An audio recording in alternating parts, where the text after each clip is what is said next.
What's good, everybody? It's your boy, O'Shea Duke Jackson, back at it again with another episode of The Celebrity Jump. Yesterday, Deontae Wilder and Tyson Fury had their trilogy matchup. I didn't see the fight. I was asleep during the fight here in Europe, but from what I understand, it was a lot of heart displayed by Wilder. It was pretty much one-sided for the entire fight, from what I understand. He was knocked out in the 11th round, but he showed a lot of courage. I kind of figured that's what would happen. I like boxing. I just didn't think that Wilder had enough skill set to beat somebody as good as Fury. But a lot of fans enjoyed the fight. It was a really good fight, made a lot of money. And one of my favorite groups is the Black Men's Travels group. And I really like the travel community. Some of them don't like me, but I do. I want to let you know that I love you brothers, right? Over there, y'all are part of the Manosphere too. I'm very involved. I've been in Brazil myself. I live overseas. But you have this brother, right? And he says this: Day Music, seen the Wilder versus Fury fight. Amazing. Both fighters won, in my opinion. Especially Wilder. Now stop the show. This is where buffoonery, this is where shit gets stupid, okay? He got a sexy half-black, half-Filipino wife. Apparently she's from Zambales, Philippines. For those who go to Philippines, y'all encounter any chicks like these? Damn, first 50 Cent, now Wilder locking down the mixed foreign Filipino women. Okay, and I gotta talk about this because this is why a lot of black men keep losing. All right, and to be fair, I've been like this myself. Wow, look at what she looks like. She got a fat booty. She's thick. She got nice skin. Like, man, if I get with her, I'm winning. And clearly, this is where some black men are at. And we got to talk about this because the brother said that Wilder won the fight, in his opinion. I mean, how can you win a fight when you get knocked out? I mean, I love Wilder. I like his perspective as an African American. But when you get your ass knocked out, you can't win. All right. This is the second fight in a row against Fury that he's got knocked out. So clearly, there was no win in that. Okay. And the only reason why he wins is because of a sexy half-black, half-Filipino wife. I want to talk about a sermon that Reverend C.L. Franklin preached many years ago. Okay, what is the meaning of black power? Okay, that was the topic of the day. The meaning of black power. It was preached in 1969. Now, if anybody knows me, I'm a C.L. Franklin fanatic. I've been listening to him since I was about 16 years old. The first sermon that I was put on was The Eagle Stirreth Her Nest. But in this sermon, he talked about black men and that when it comes to any sort of competition intellectually with non-white men, black men will immediately run to two things. The first is the athleticism and their physicality, right? And the next thing is their sexual abilities. Okay, their ability to have sex. So if it's out of physicality and sex, if there's anything else about building things or about establishing the economy or doing things that benefit the society, black men will shy away from that. And this is the thinking that have kept black men black. And if you look at this is exactly what he's talking about. You are winning because your wife is sexually attractive.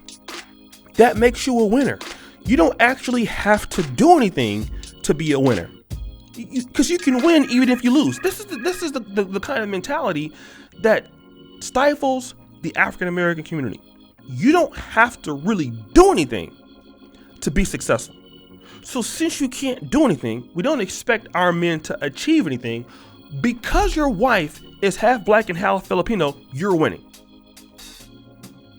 You don't have to do anything for your community. You don't have to do anything for your men. You don't have to do anything for the people that you serve, the generation that you come from.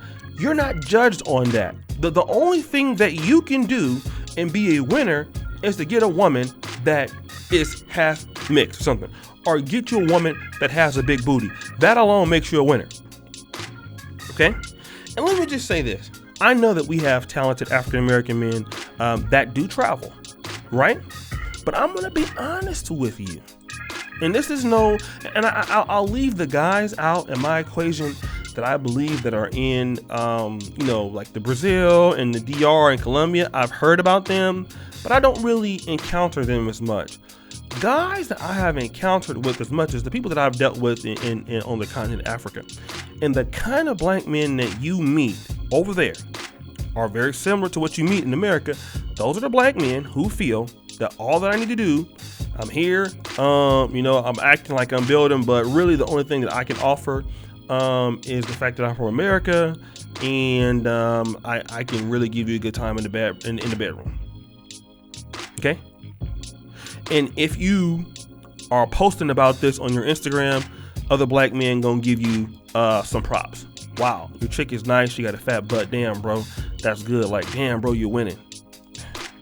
Dude could be broke, dude could be financially struggling, he cannot be living on anything, but as long as you have a woman that is mixed, or if you have a woman that is white, or if you got a woman that she could even be black, and she got a nice breast and nice butt, you winning. You don't even know what hell the dude is going through every day with her. And what I'm gonna tell you what happens when black men, I'm not saying all of us think like this, but when it's kind of common that other women understand that we're like this, so they don't feel like they have to do anything. If a woman is exotic, a lot of times women who come up in the black community that are exotic, they can be a little bit more standoffish, right? Because they don't, it's like, look, guys worship them, because to be with them, what do you have to do? You just gotta look good, right? And a black dude, he will lower himself to the fact, like, you know what, since I'm with her, I'm winning, and like, man, like, I'm in an elite position. The woman don't respect you. You don't give her any reason to respect you. It's all about what she looks like. And I'm gonna tell you, like, when you get to my age now, and I've been all across the world. I've been in every continent now. I've been able to, and thanks to you brothers out there who supported me, I've been able to see some things I would have never seen. Might have taken me like 4 or 5 lifetimes to see this stuff. And I'll just say that we put so many times attractive women on the pedestal because they're exotic and they don't have to do anything. Like, women have to do something for my attention in today's world. Otherwise, I can just stay by myself. It's gonna take more that you just got a nice body or you mixed. So Deontae Wilder is winning because she's mixed and she looks good. How many NBA athletes have women like that and they get divorced? That's what I'm talking about. Like, how many? And we don't talk about this because it just, black men, it just looks so bad when it happens. And this is what goes on. It happens all the time, all around the world.